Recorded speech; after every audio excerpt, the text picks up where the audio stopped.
Assalamualaikum warahmatullahi wabarakatuh. Perkenalkan, saya M. Hengki Angguna Almansa, NIM C0C020001 dari akuntansi D3.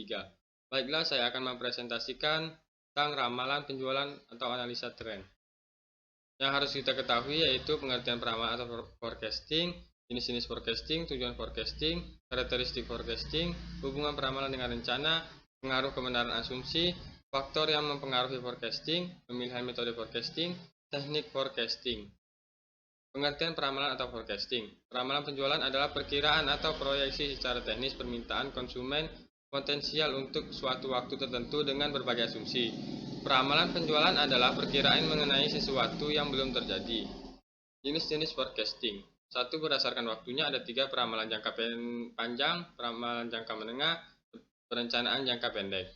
Berdasarkan fungsi dan perencanaan masa depan ada 3 peramalan ekonomi, peramalan teknologi, peramalan permintaan. 3. Berdasarkan jenis data yang disusun ada 2 peramalan kualitatif, peramalan kuantitatif. 4. Berdasarkan sifat penyusunan ada 2 peramalan subjektif dan objektif. Tujuan forecasting. 1. Untuk mengkaji sebuah kebijakan perusahaan yang berlaku pada saat ini dan di masa lalu serta melihat sejauh mana pengaruhnya di masa depan. 2. Peramalan yang diperlukan karena adanya time lag atau downline antara saat kebijakan perusahaan. 3. Peramalan ini juga merupakan sebuah dasar penyusunan bisnis pada suatu perusahaan sehingga dapat meningkatkan efektivitas suatu rencana bisnis. Karakteristik forecasting. Pertama, keakuratan. Adanya suatu peramalan dengan metode yang tepat akan menghasilkan prediksi yang akurat dan efektif, di mana peramalan ini tidak terlalu rendah dan tidak terlalu tinggi, yang mana akan menimbulkan ketidakseimbangan persediaan.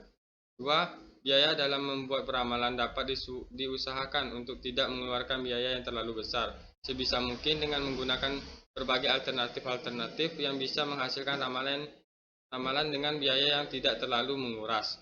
4. Responsif. Ramalan ini tidak boleh terpengaruh oleh lingkungan serta fluktuasi demand sehingga harus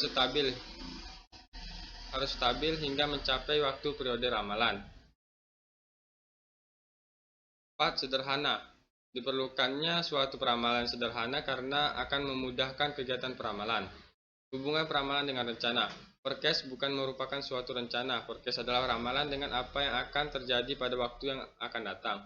Sedangkan rencana merupakan hasil yang akan dilakukan selama waktu tertentu, sehingga ramalan dapat digunakan sebagai acuan untuk membuat suatu rencana.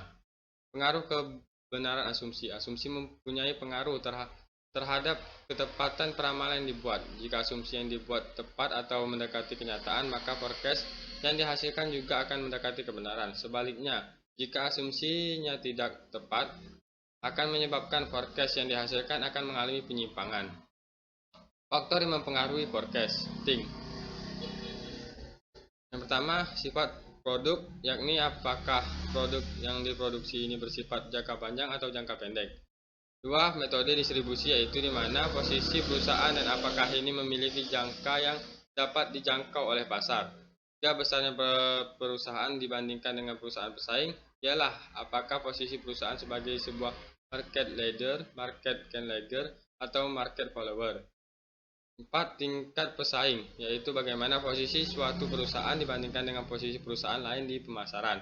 5. Data historis, ialah sebuah data yang diperlukan untuk melakukan peramalan minimal 5 tahun lalu. Pemilihan metode forecasting. Terdapat banyak metode yang dapat digunakan untuk melakukan peramalan, namun tidak seluruh metode sesuai untuk semua masalah. Oleh karena itu, dapat dilakukan pemilihan metode yang paling sesuai, yakni metode yang dapat meminimumkan kesalahan forecasting. Untuk memilih metode forecasting penjualan dipengaruhi oleh 1. Sifat produksi yang dijual. 2. Metode distribusi yang dijual langsung atau tidak langsung. 3. Besarnya perusahaan dibandingkan pesaing-pesaing lain. 4. Tingkat pesaing yang dihadapi. 5. Data historis yang tersedia. 6. Sifat permintaan produk yang bersangkutan.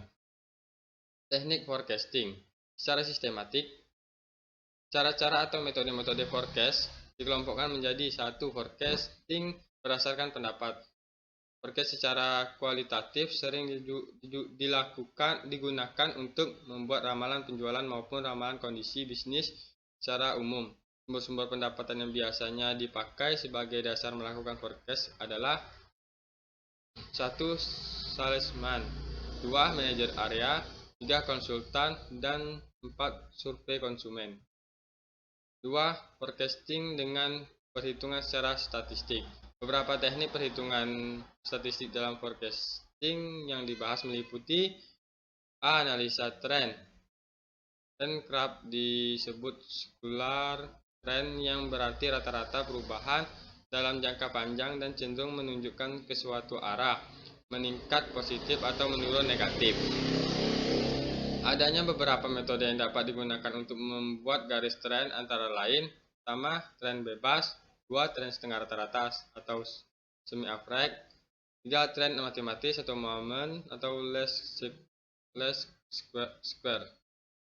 B. Kegunaan analisa tren. Secara umum, semua anggaran termasuk analisa tren, peramalan, forecasting, anggaran pendapatan atau penjualan mempunyai 3 kegunaan pokok, yaitu 1. Pedoman kerja, 2.